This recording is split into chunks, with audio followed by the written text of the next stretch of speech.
Well, while Republicans raised a number of concerns regarding the nomination of Sohn to the FCC, there's more to it, and the threat she poses is bigger than most are aware. As Nahal was talking about, she breaks the tie, the 2-2 tie that currently exists with the FCC. And what might the FCC do if it is controlled by the left? Here to talk about that is Craig Parshall. He is the special counsel at the American Center for Law and Justice and senior advisor for legal policy and civil liberty at the American Principles Project. Craig, welcome back to the program. Thanks so much, Tony. Good to be with you. Is this a nomination we should be concerned about?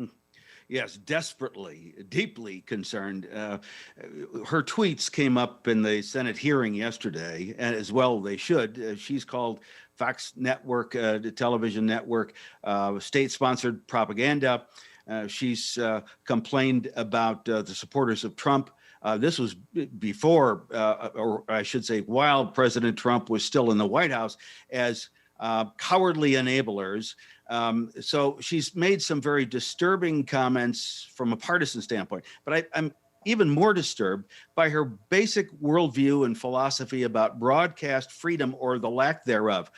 Broadcast freedom, has been protected for long enough where a lot of us who are in this area felt fairly comfortable, regardless of who is in the White House, in terms of the freedom of broadcasters to pick content that may be controversial as long as it's not illegal, and they're free to be either conservative, libertarian, or liberal, or anything in between. But she seems to have a real penchant, a real appetite for controlling content.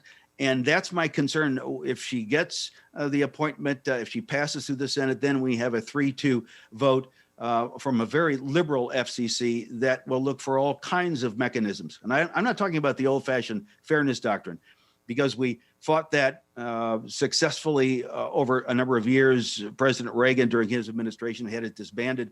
But it was a pernicious problem because it basically browbeat radio and television networks not to have any opinion for the sake of running into regulatory nightmare and hiring more lawyers on their staff than broadcasters.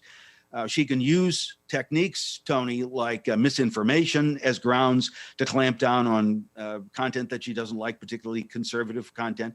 And I have no question that would probably would become one of her primary positions. She could also use the old public interest doctrine, which is still a part of the FCC law and regulations, as rubric for viewpoint suppression, again, that she happens to disagree with.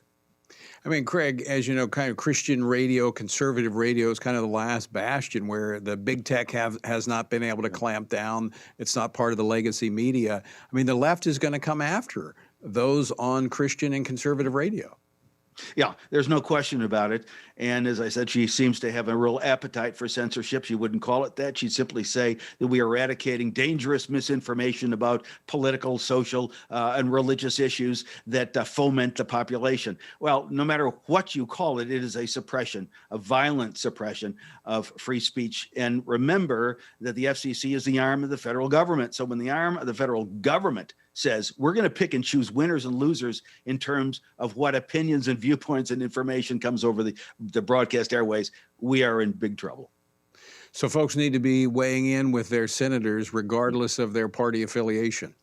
Yes, I would think, frankly, if I were a way left-leaning liberal or a way right-wing conservative or somebody in between, regardless, or non-political. Again, if you're in favor of the First Amendment and freedom of speech and free expression, particularly during election cycles, we're coming up to midterms this year, we'd want all the information. Let the voters, the informed electorate, make the decision. Craig Parshall, always great to talk with you. Thanks so much for joining us today. Thank you, Tony.